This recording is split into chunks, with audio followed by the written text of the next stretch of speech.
नमस्कार। हरियाणा में पीजीटी से संबंधित बहुत सारे पोस्ट आई है और हिस्ट्री में भी आया है।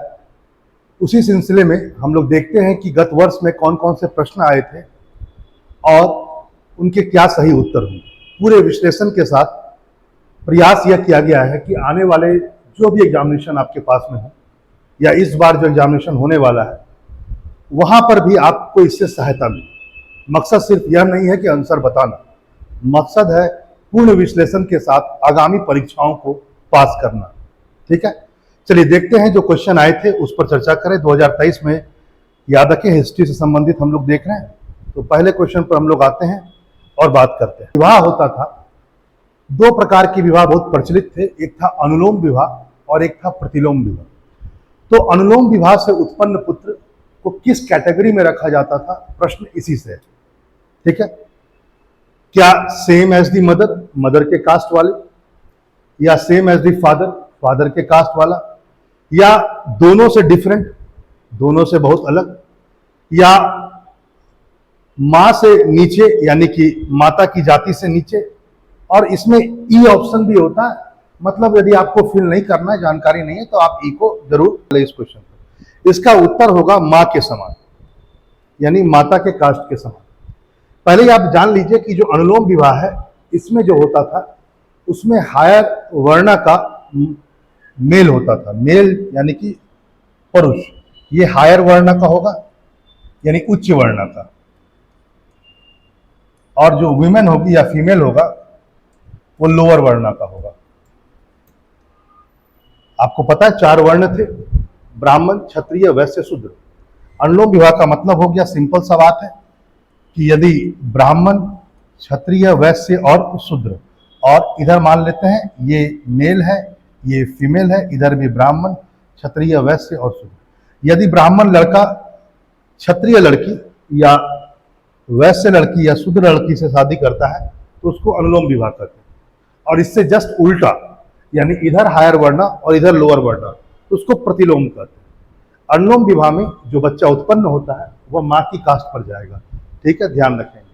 प्रतिलोम विवाह में बहुत हतोत्साहित किया गया है, जितने भी स्मृतियां ग्रंथ हैं उसमें प्रतिलोम विवाह को बहुत निंदा की गई है। इसमें जो विमेन होता है यानी माँ जो होती है वो हायर वर्ण की होती है, और उसको हतोत्साहित करने के लिए प्रयास यह किया गया कि जो भी संतान उत्पन्न होगा उसको वर्ण संकर जाति में रखा जाएगा, यानी कि चारों वर्णों में से किसी में नहीं, न वो माता में आएगा न पिता में आएगा, और चारों वर्णों में से किसी में नहीं आएगा।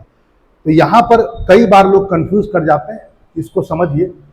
कुछ केसेस में शूद्र में डाला गया है और अधिकतर केसेस में प्रतिलोम विवाह में अस्पष्ट जातियों में रख दिया गया है, तो इसको ध्यान में रखेंगे आप। ठीक है, यानी माँ और पिता दोनों से अलग, अधिकतर केस में शूद्र और मिनिमम केस में शूद्र, और अधिकतर में अस्पष्ट जातियों में डाल दिया जाता था, अनटच्ड कास्ट में, मतलब चारों वर्णों से बाहर, वर्ण संकर कहा गया उसको। आगे अगले प्रश्न पर आते हैं। अगला प्रश्न यानी दूसरा प्रश्न है,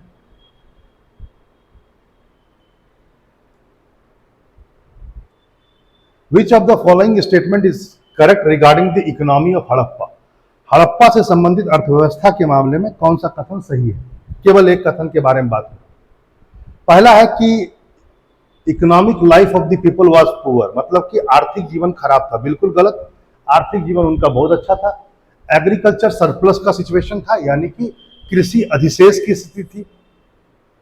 कृषि अधिशेष का मतलब जितना सब लोग कृषि में अपना योगदान दे रहे थे उससे ज्यादा प्रोडक्शन हो रहा था, यानी percentage of the people in the agriculture was very less. Okay, यानी जो व्यक्ति थे वहां पर हड़प्पन सिविलाइजेशन में, उनका यदि प्रतिशत देखा जाए तो वो एग्रीकल्चर एक्टिविटी में कम थे, नॉन एग्रीकल्चर एक्टिविटी में ज्यादा थे, और इसी परिस्थिति में एग्रीकल्चर सरप्लस होता है। ठीक है, और जो बचे हुए जो नॉन एग्रीकल्चर एक्टिविटी में थे वो लोग ट्रेड एंड कॉमर्स कर रहे थे, व्यापार और वाणिज्य। और व्यापार और वाणिज्य केवल हड़प्पा के लोगों के साथ में नहीं कर रहे थे, विदेशों के साथ, मेसोपोटामिया के साथ, नाइल रिवर के साथ, बहरीन यानी सुमेरियन सिविलाइजेशन के साथ, बहुत देशों के साथ व्यापार कर रहे थे, फारस के साथ भी व्यापार कर रहे थे।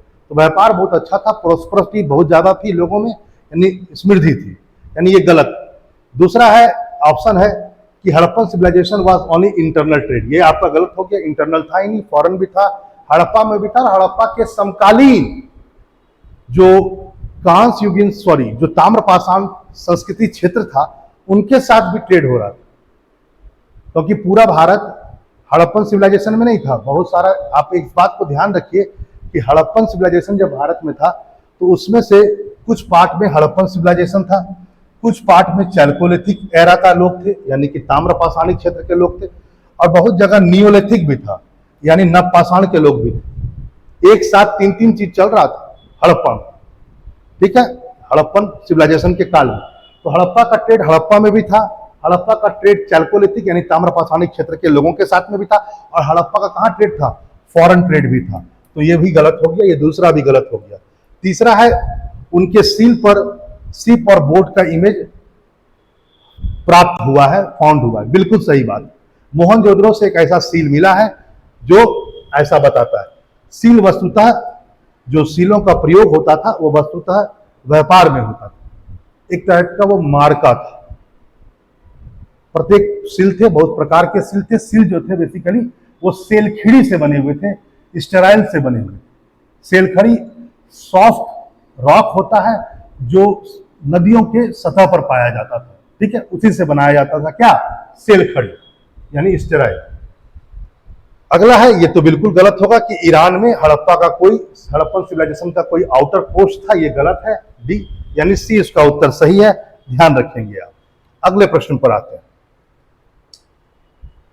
अगला प्रश्न है कि पुरुषोक्त जो ऋग्वेद का है उसमें चतुर्वर्णीय व्यवस्था के उत्पत्ति या उसकी थ्योरी बताई गई, जिसमें यह बोला गया है एक बहुत बड़ा है ना विकराल मनुष्य है जिसको हम लोग ब्रह्मा कहे बाद में, उन्हीं से चारों वर्ण की उत्पत्ति हुई, ठीक है, मुंह से ब्राह्मण, हाथ से क्षत्रिय और इस ढंग से।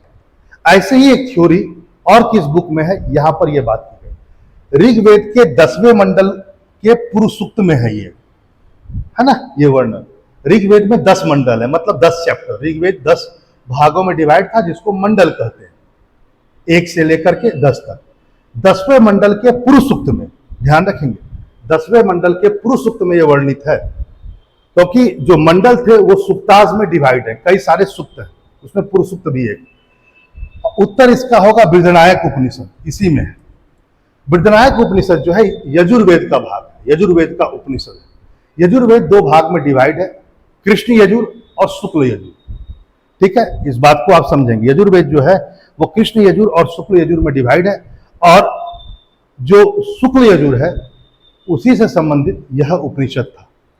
वैसे इस बात को भी जान लीजिए, यजुर्वेद का जो ब्राह्मण ग्रंथ है, क्योंकि लगभग सभी जो वेद थे उसके कोई ना कोई ब्राह्मण ग्रंथ और उपनिषद होते थे, लेकिन ऋग्वेद का कोई भी उपनिषद नहीं है, ध्यान रखेंगे, और अथर्ववेद का कोई भी ब्राह्मण ग्रंथ नहीं है, ठीक है, इसको भी ध्यान में रखेंगे। चलिए, शतपथ ब्राह्मण के बारे में एक बार बता रहे थे, यह भी शुक्ल यजुर्वेद से जुड़ा हुआ है। अच्छा, यदि प्रश्न आ जाए कि कौन सा वेद है जो गद और पद दोनों में लिखा गया है, तो यह यजुर्वेद है, ठीक है, ध्यान रखेंगे आप। अगले प्रश्न पर आइए। अगला प्रश्न है कि ये सब सिटीज का नाम दिया हुआ है, प्रारंभिक बौद्ध साहित्यों में से इनमें से कौन सा शहर वर्णित था, यानी बुद्धिस्ट टेक्स्ट बुक जो अर्लियर टेक्स्ट बुक है इसमें से कौन कौन से हैं जो वर्णित थे, ठीक है, तो देख लीजिए इसका उत्तर चंपा है, इसका नाम है, ये अंग की राजधानी थी, अंग एक महाजनपद था, उसकी राजधानी चंपा है, आपको पता होगा 16 महाजनपद अंग, ठीक है। दूसरा है चौथा, यानी कि राजगीर, ये मगध की राजधानी थी, ठीक है, मगध महाजनपद की राजधानी राजगीर, इसका भी वर्णित, ठीक है। फिर है 5वां, यानी श्रावस्ती, इसका भी नाम आपको मिलेगा प्रारंभिक बुद्ध साहित्य में। फिर आपको मिलेगा कौशाम्बी, इसका भी नाम मिलेगा। फिर आपको मिलेगा कुशीनगर, इसका भी नाम आपको मिलेगा, और आपको इंद्रप्रस्थ का भी नाम मिलेगा प्रारंभिक बौद्ध साहित्य में। कुशीनगर में ही आपको पता है बुद्ध की मृत्यु हुई थी, जिसको महापरिनिर्वाण भी कहा जाता है, ठीक है। आगे चलिए, ऑप्शन इसका डी सही उत्तर है, चंपा, राजगीर, कौशाम्बी, इंद्रप्रस्थ, कुशीनगर और श्रावस्ती। यहां पर एक बात ध्यान रखें, कई बार यह प्रश्न पूछा गया है कि अंग महाजनपद को मगध में मिलाने का श्रेय किसे जाता है, तो वह जाता है बिंबिसार, हर्यक वंश के संस्थापक। और यह भी प्रश्न आया हुआ है कि जब वो अंग महाजनपद को जब मिला रहे थे तो उस समय अंग का राजा कौन था, ब्रह्मदत्त था। ठीक है, ध्यान रखेंगे।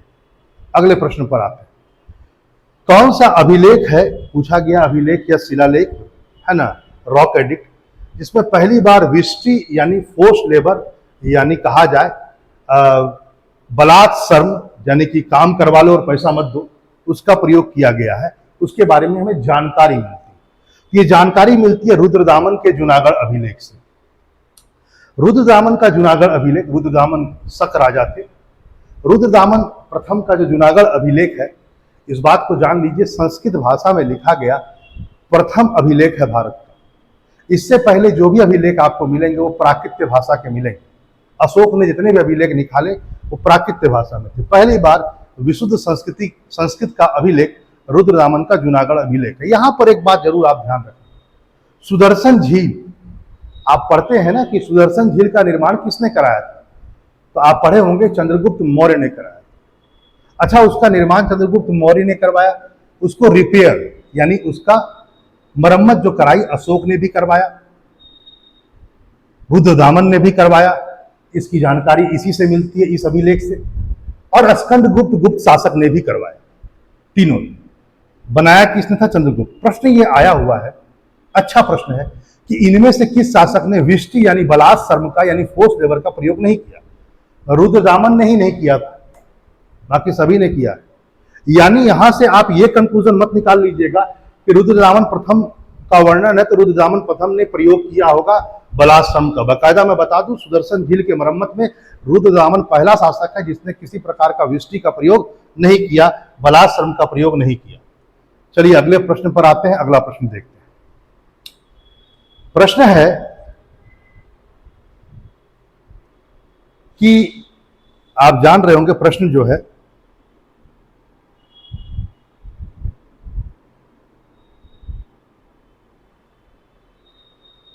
कि रेशम के कीड़े सबसे पहली बार चीन में बने, वहीं से रेशम भारत से होते हुए यूरोप जाता था।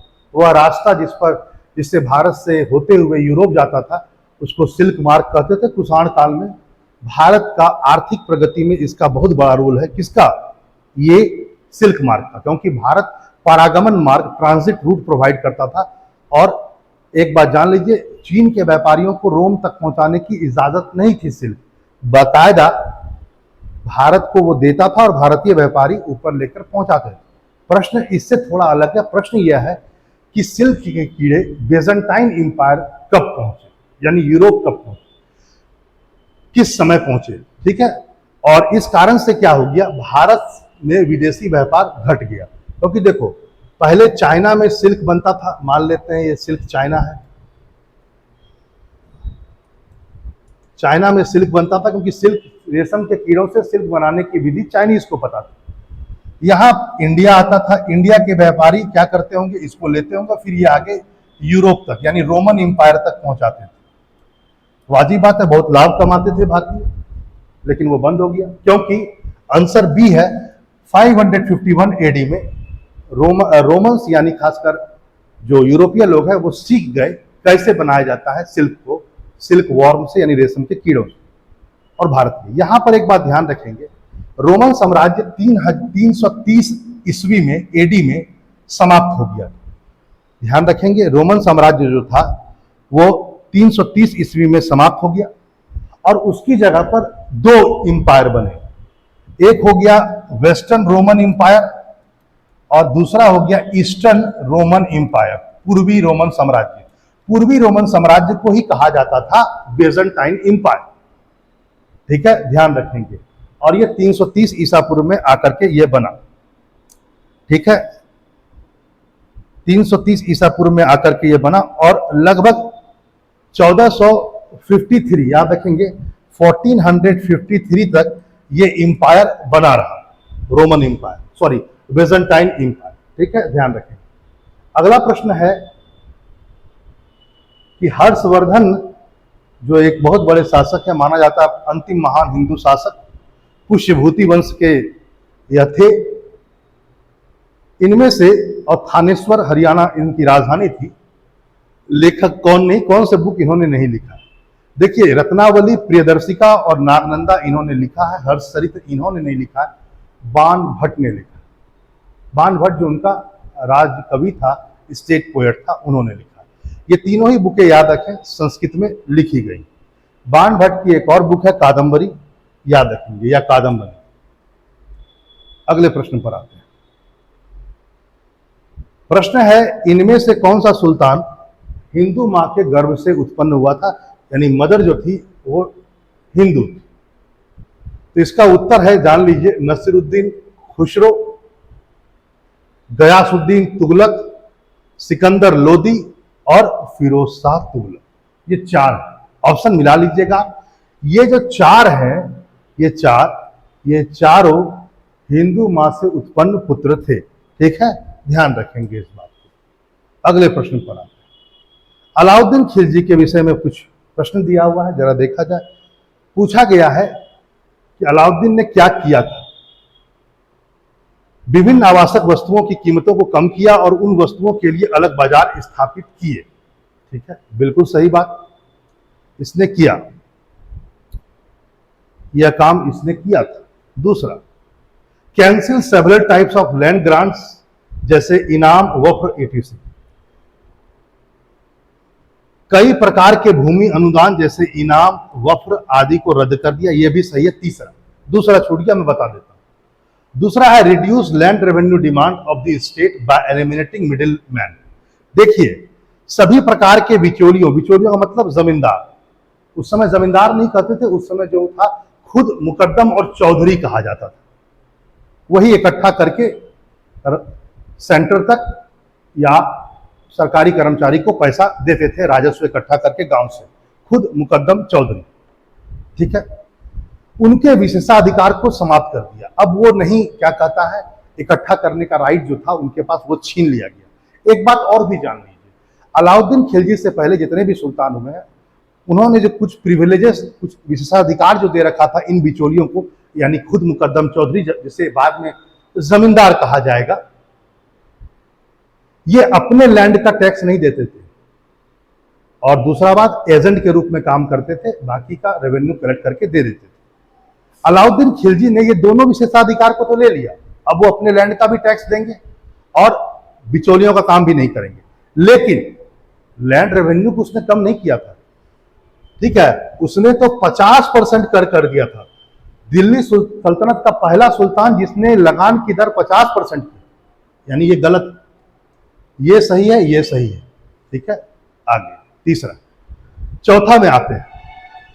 चौथा में है कि उसने युद्ध में राज्य के लूट का हिस्सा 80 से घटा करके 20% कर दिया, यह भी गलत। युद्ध में राज्य के हिस्से को खुम्स कहा जाता था। ठीक है, युद्ध में राज्य के हिस्से को क्या कहा था, खुम्स।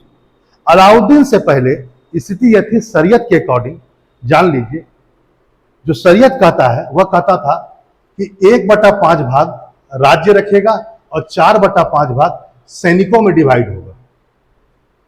ध्यान से सुनिए, 1/5 भाग यानी कि 20% कौन रखेगा, स्टेट अपने पास में रखेगा, और सैनिक को कितना बांटा जाएगा, 4/5 यानी 80%।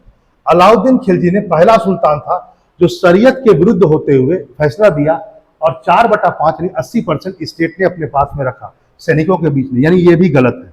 अब अगले पर आइए, उसके पूर्व अनुमति के बिना रईसों के बीच वैवाहिक संबंध नहीं हो सकते। रईस उन दिनों अमीर को कहा जाता था, तो अमीर के बीच में जो वैवाहिक रिलेशन होते थे बिना उसकी अनुमति के नहीं होते थे, ये भी सही है। ध्यान रखें, 1, 3 और 5 सही है, बाकी 2 गलत है, आप ध्यान में रखेंगे। अगले प्रश्न पर आते हैं।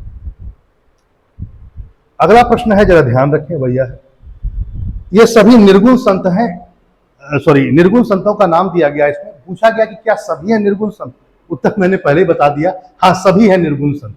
दादू दयाल भी निर्गुण संत थे, नानक भी निर्गुण संत हैं, रैदास भी निर्गुण थे, कबीर भी निर्गुण है, सुंदरदास भी निर्गुण है और धरणीदास भी निर्गुण। ये सभी निर्गुण संत। निर्गुण किसे कहा जाता है, जो ईश्वर की साकार मूर्ति पर विश्वास नहीं रखता, साकार प्रतिमा में विश्वास नहीं रखता, यानी मूर्ति पूजा में विश्वास नहीं रखते हैं, उसको आप निर्गुण कहें। सगुण जो ईश्वर की साकार मूर्ति में या साकार प्रतिमा में, साकार चित्र में विश्वास रखते हैं, उसे आप सगुण कहेंगे। ये सभी निर्गुण। ठीक है, यहां पर एक बात आप जरूर ध्यान दें, वो यह है कि दादू दयाल के ही शिष्य थे सुंदरदास। इस बात को भी आप ध्यान में रखें। एक प्रश्न जान लीजिए कि कबीर, जो बहुत ही इंपॉर्टेंट व्यक्ति है निर्गुण संतों में से, कई बार इस पर प्रश्न आया हुआ है। कबीर के समकालीन सुल्तान का नाम पूछा गया, तो सिकंदर लोदी कबीर के समकालीन सुल्तान थे, इसको भी आप जान लीजिए। आगे एक प्रश्न और भी आया हुआ है, जरा ध्यान रखें, वो यह है कि निम्नलिखित में से कौन सा भक्ति संत ने पानीपत का युद्ध देखा? तो वाजिब बात है, पानीपत के समय में जो होगा वही देखेगा। यह है कौन? गुरु नानक। यदि आप गुरु नानक जी के बारे में बात करेंगे तो इन्होंने एक तरह से कहा जाए पानीपत का युद्ध देखा, क्योंकि ये 1493 में इनका जन्म हुआ है, 1493, और 1539 तक ये जिंदा रहे। और पानीपत का प्रथम युद्ध 1526 में हुआ था। ठीक है, तो आप समझ सकते हैं इस बात को, इस ढंग से भी चीजों को आपको याद करना होगा। जन्म नानक का कहां हुआ था? ननकाना साहब में हुआ था। मृत्यु पाकिस्तान के करतारपुर में हुआ है, जहां पर कॉरिडोर भी बनाया गया है। तो ध्यान रखेंगे, सभी उत्तर है इसका। अगले प्रश्न पर आते हैं। मिलाना है एतमादौला को आप किससे मिलाएंगे, जरा देख लीजिए। ठीक है, देखिए एतमादौला का मकबरा जिसमें पहली बार व्हाइट मार्बल का यूज हुआ। देखिए एक बात जान लीजिए, ये क्वेश्चन सही नहीं है, लेकिन मैं बता दूंगा कि पहली बार जो मार्बल का थोड़ा बहुत यूज हुआ है वह हुआ है मुगल पीरियड में, टोम ऑफ हुमायूं, हुमायूं के मकबरे। लेकिन पूर्ण रूप से पहली इमारत जो एकदम संगमरमर से बनी वो एतमादौला की। ठीक है, और एतमादौला का मकबरा उसकी बेटी नूरजहां ने बनाया था। ठीक है, इसको भी आप ध्यान रखेंगे। अच्छा, पूरे मुगल पीरियड में मात्र एक नूरजहां है लेडी जिसका मुगल क्वाइन पर पिक्चर डिपिक्टेड था, यानी क्वाइन पर उसके चित्र थे। तो नूरजहां एतमादौला के पिता, जो ऑप्शन बी, मार्बल का यूज हुआ, संगमरमर का यूज हुआ। अच्छा, इसमें एक बात और भी ध्यान रखेंगे, पितरादुरा का भी पहली बार प्रयोग हुआ। ठीक है, चलिए, पितरादुरा मतलब जड़ावट, कीमती रत्नों या पत्थरों की जड़ावट सीलिंग में या दीवार पर। हुमायूं का मकबरा, इसे कहा जाता है fourth run of Taj Mahal, Taj Mahal का पूर्वगामी। ठीक है, ताजमहल का पूर्वगामी कहा था है ना इसे, यानी ताजमहल से पहले ताजमहल जैसा दिखने वाला कोई बना। इसे हुमायूं की विधवा ने बनाया था, हाजी बेगम। अकबर का मकबरा जो है माना जाता है इन्फ्लुएंस है इसका बुद्धिस्ट विहार से इन्फ्लुएंस था। याद रखेंगे, अकबर का मकबरा में किसी भी प्रकार का गुंबद का प्रयोग नहीं हुआ। ठीक है, 5 मंजिली इमारत है, सबसे टॉप पर संगमरमर का प्रयोग हुआ, गुंबद का प्रयोग कहीं नहीं हुआ। और जहांगीर के काल में सबसे पहली इमारत जो बनी है वो अकबर का मकबरा ही है। टोम ऑफ औरंगजेब, ये औरंगाबाद में है, आप पता है। ठीक है, अगले पर आते हैं, महाराष्ट्र औरंगाबाद। अगले प्रश्न, अगला प्रश्न है, कबीर और नानक की शिक्षाएं 2 मामले को छोड़कर लगभग समान थी। 2 मामला उनमें नहीं है। पहला है हिंदू मुस्लिम एकता, बिल्कुल सही है, सही है। भगवान तक पहुंचने की पहली शर्त है चरित्र यानी कैरेक्टर और आचरण की पवित्रता पर जोर। ऐसा कोई बात उन्होंने नहीं कहा। ठीक है, अगला पॉइंट, उन्होंने कंडेम किया है जाति और पंथ की निंदा की है, बिल्कुल सही, ये 2 चीजें सही है। तीसरा, गुरु मार्गदर्शन की आवश्यकता, ऐसा कुछ नहीं कहा, दूसरा भी गलत है। यानी केवल क्या सही है, पहला और तीसरा। ठीक है, ध्यान रखेंगे, दूसरा और चौथा गलत। अगले प्रश्न पर आते हैं। अलबरूनी के विषय में कुछ बातें हैं, जरा उसको देखा जाए। अलबरूनी की बुक का नाम है किताबुल हिंद। ठीक,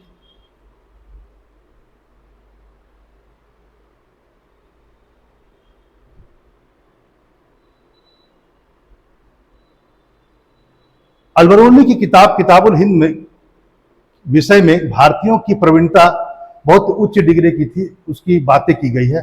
तो जरा बताइए, भारतीयों की कौन सी सराहना किया गया, इसमें उनकी महारत हासिल थी। बहुत सारे ऑप्शन हैं, तो याद रखिए पवित्र स्थानों पर तालाबों और जलाशयों का निर्माण, इसके लिए उन्होंने बात की है। अलबरूनी की बुक का नाम है किताबुल हिंद। अलबरूनी महमूद गजनवी के साथ भारत आया था, एक बहुत बड़ा स्कॉलर, विद्वान, कई भाषा, कई विषयों का जानकार। अलबरूनी के साथ फिरदौसी और उतबी भी भारत आया था, ये सब भी स्कॉलर है, ठीक है। याद रखेंगे इस बात को, कब है ना कि अलबरूनी के साथ, सॉरी गजनी के साथ अलबरूनी तो आया ही, जिसने किताबुल हिंद लिखा। फिरदौसी और उतबी भी आए थे। फिरदौसी की बुक का नाम है शाहनामा और उतबी का बुक का नाम है तारीके यामिनी, ठीक है, ध्यान रखेंगे, यह भी आया। आगे अगले प्रश्न पर आते हैं, अगला प्रश्न देखते हैं। 14वां नंबर प्रश्न।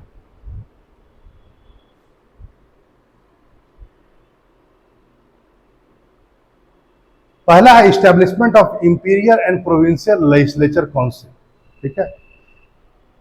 इसकी स्थापना कब हुई थी, यानी प्रांतीय विधान परिषदों की स्थापना कब हुई थी? ये हुई थी अंग्रेजों के काल में 1861 में, याद रखें, ठीक है, 1861। दूसरा है प्रतियोगी परीक्षा का परिचय, यानी कहा जाए आईसीएस एग्जामिनेशन, है ना, introduction of the competitive examination, ICS. ICS का जो हुआ था 1853 में हुआ था, इसको ध्यान में रखिएगा। कब हुआ था? 1853, ठीक है। भारत के लिए राज्य सचिव का नियुक्ति यह हुआ था 1858 का अधिनियम, क्योंकि 1858 की क्रांति के बाद बोर्ड ऑफ कंट्रोल को समाप्त कर दिया, जो भारत को देखता था एक तरह से। उसकी जगह पर भारत राज्य सचिवालय का पद लंदन में बनाया गया, 15 सदस्य। इसका प्रमुख इंडियन स्टेट सेक्रेटरी होता था। इंडियन स्टेट सेक्रेटरीट बनाया गया, जिसका head Indian state secretary, Bharat राज्य सचिव बनता था, 15 सदस्य। सांप्रदायिक निर्वाचक मंडल ये 1909 का अधिनियम में आया था, मतलब मुसलमानों के लिए पृथक निर्वाचक मंडल की व्यवस्था की गई थी इसमें। सेपरेट इलेक्टोरल सिस्टम, ठीक है। सेपरेट इलेक्टोरल सिस्टम का मतलब होता है, पृथक निर्वाचक मंडल का मतलब होता है कि अंग्रेजों ने व्यवस्था किया कि कुछ क्षेत्र भारत के, उसको हम इसके अंतर्गत में रखेंगे, सेपरेट इलेक्टोरल सिस्टम के अंतर्गत, मुसलमानों के लिए।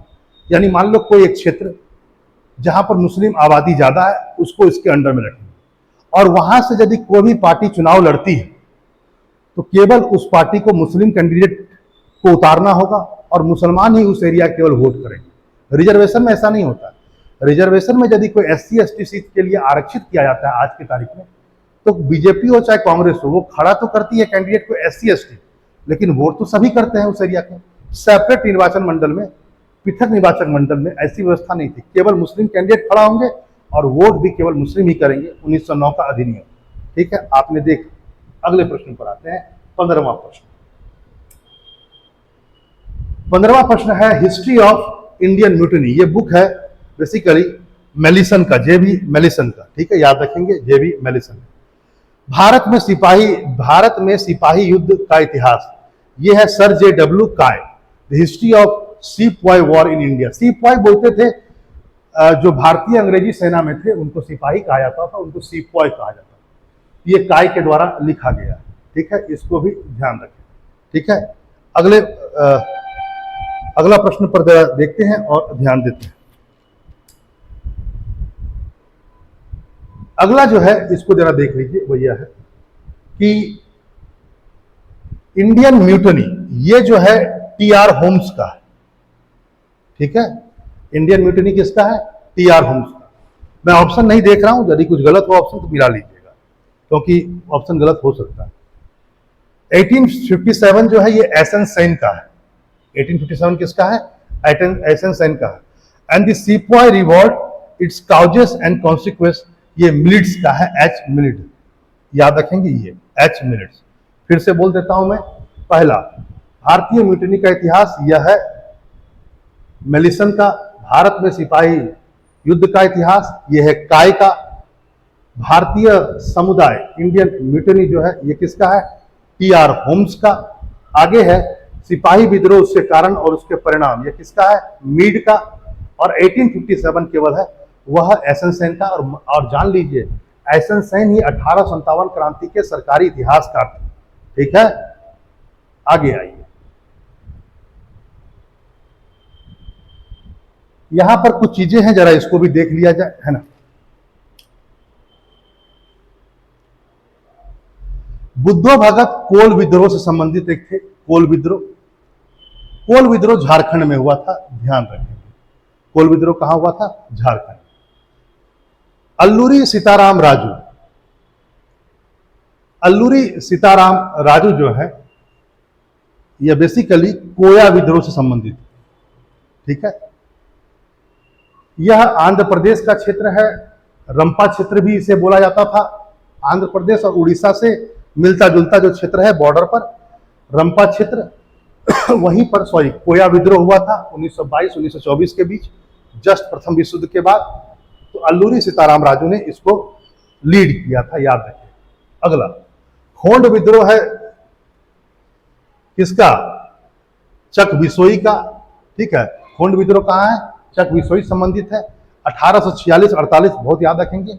यह भी बेसिकली उड़ीसा और आंध्र प्रदेश का जो बॉर्डर है, यहां पर इस एरिया में विद्रोह हुआ था। यहीं पर रहते थे खोंड जनजाति। इस क्षेत्र को चोडावरम भी कहा जाता है, जहां पर खोंड रहते थे इस क्षेत्र को चोडावरम भी कहते थे, वहीं पर यह विद्रोह हुआ था यहाँ पर। और कच्चा नागा जो विद्रोह है, जो 1882 में हुआ था, ये असम में हुआ था, ध्यान रखेंगे। और इसके नेता है बेसिकली शंभुदान। कौन है? शंभुदान। तो मिला लीजिएगा आप, शंभुदान साहब। अगले प्रश्न पर आते हैं। इसको क्रोनोलॉजी लगाना है, जरा देख लीजिए। सुभाष चंद्र बोस भारत से गए थे 1941 में।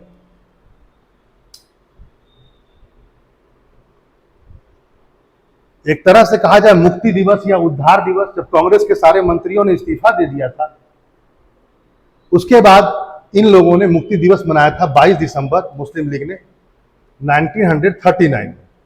इस्तीफा कब दिया था? इससे पहले लगभग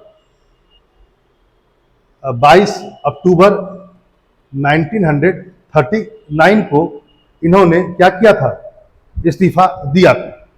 तो 22 अक्टूबर को सारे कांग्रेस के मंत्रियों ने अपने अपने राज्य से इस्तीफा दे दिया, क्योंकि बिना भारतीयों से पूछे हुए अंग्रेजों ने भारत को सेकेंड वर्ल्ड वॉर का भाग बना दिया। तो पहले ये हुआ, बाद में ये हुआ, और इसके बाद ये हुआ। आगे आइए, यहां पर आते हैं लाहौर अधिवेशन। लाहौर अधिवेशन जो मुस्लिम लीग का हुआ था, जिसकी अध्यक्षता जिन्ना ने की थी, याद रखें जिन्ना, 1940 मार्च में हुआ था। इसी में पाकिस्तान का रिजोल्यूशन पास हुआ था कि सेपरेट स्टेट हमको पाकिस्तान चाहिए, इसका रिजोल्यूशन पास हुआ था 1940 में। लाहौर अधिवेशन मुस्लिम लीग का, जिन्ना इसके हेड थे, जान लीजिएगा। लेकिन इस रिजोल्यूशन में पाकिस्तान शब्द नहीं था वर्णित, इसको भी जान लीजिए। क्विट इंडिया मूवमेंट कब शुरू हुआ था? 8 अगस्त 1942। अब आप मिला लीजिएगा सब चीज अपने हिसाब से, देख लीजिएगा। चलिए आगे मिलते हैं अगले प्रश्न पर। अगला प्रश्न, एक व्यक्ति है जिन्होंने कहा था कांग्रेस आंदोलन न तो लोगों से प्रेरित है, न ही उसके द्वारा तैयार है या नियोजित किया गया है ना। Neither inspired by the people और नॉट डिवाइज्ड और नॉट प्लान्ड बाय देम। ये कहा था लाला लाजपत राय ने, ठीक है। लाला लाजपत राय का एक थ्योरी भी है, सेफ्टी वल्व थ्योरी, जो कांग्रेस की उत्पत्ति से जुड़ा हुआ है, जिसमें उन्होंने कांग्रेस को एक तरह से क्रिटिसाइज किया। तो सेफ्टी वल्व थ्योरी 1916 और 18 के बीच में लाला लाजपत राय दिए थे, वो भी इन्हीं से संबंधित है। वैसे एक बात जान लीजिए, कांग्रेस की स्थापना डफरिन के समय हुई थी, और कांग्रेस को एक गंदी चीज कर्जन ने कहा था, ठीक है, याद रखें। आगे अगले प्रश्न पर आते हैं। अगला प्रश्न है, राज्य पुनर्गठन आयोग जिसकी स्थापना की गई थी, स्टेट है ना रीऑर्गेनाइजेशन कमीशन 1953, उसके अध्यक्ष और सदस्य कौन थे? उसके अध्यक्ष थे फजल अली और सदस्य थे कुंजरू और पनिक्कर, पहला सही। इसका रिपोर्ट 1956 में आया था, और इस रिपोर्ट के आधार पर ही पहली बार लिंग्विस्टिक बेस पर यानी भाषाई आधार पर राज्य का निर्माण, ठीक है। यहां पर इस बात को भी आप जान लें, वह यह है कि इससे जस्ट पहले जवाहरलाल नेहरू की अध्यक्षता में एक कमेटी बनी थी, जिसके सदस्य वल्लभ भाई पटेल और पट्टाभी सीतारामैया थे। यह कमेटी बनी थी दिसंबर में 1948 में, और इन्होंने अप्रैल 1949 में अपना रिकमेंडेशन दिया था। यह भी राज्य पुनर्गठन आयोग पर ही था। इसको कई बार हम लोग पढ़ते पढ़ते JVP कमेटी कह देते हैं। इसने भी मना किया था, इसने मना किया था कि भाषा के आधार पर राज्य का निर्माण नहीं होगा। इसने कह दिया, इसको जो सही उत्तर है, पहली बार उसने कहा था, यानी धर कमेटी ने फजल अली कमेटी ने पहली बार कहा था कि हाँ होगा। इससे पहले एक और राज्य पुनर्गठन आयोग पर कमेटी बनी थी 1948 में, एस.के. धर कमेटी। इसने भी मना किया था कि भाषा के आधार पर राज्य का निर्माण न हो। तो सबसे पहली कमेटी कौन बनी थी? एस.के. धर, भाषा के आधार पर मना किया। दूसरा जवाहरलाल नेहरू, इसने भाषा के आधार पर मना किया। फजल अली 1953, इसने पहली बार भाषा के आधार पर कहा बनेगा। रिपोर्ट 1956 में दी। ऐसा इसलिए हुआ क्योंकि यदि मैं कहूं कि मद्रास में एक पृथक तेलुगु राज्य की मांग हो रही थी, तेलुगु भाषा की राज मांग की हो रही थी। बहुत लंबा आंदोलन चला और इस आंदोलन के बाद या इस आंदोलन के दौरान एक व्यक्ति मर भी जाते हैं जिसका नाम है पोट्टी श्रीरामालू। पोट्टी श्रीरामालू एक बहुत अच्छे नेता हैं जिन्होंने पृथक तेलुगु भाषा प्रदेश के लिए एक मांग उठाया और उनकी मृत्यु हो जाती है।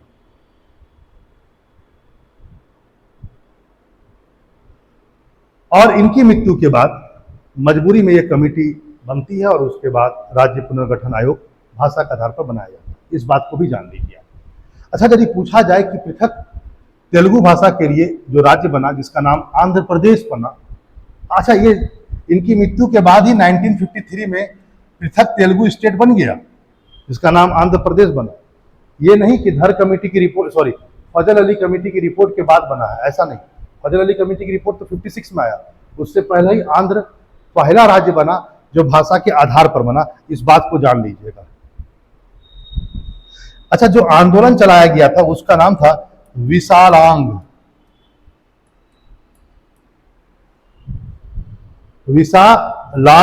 आंदोलन था। इसका नाम विशालांध्र या विशालांध्र आंदोलन नाम था, जिसमें पोट्टी श्रीरामालू की मृत्यु हुई थी और इनकी मृत्यु के बाद आंध्र प्रदेश पहला राज्य बना जो भाषा के आधार पर बना।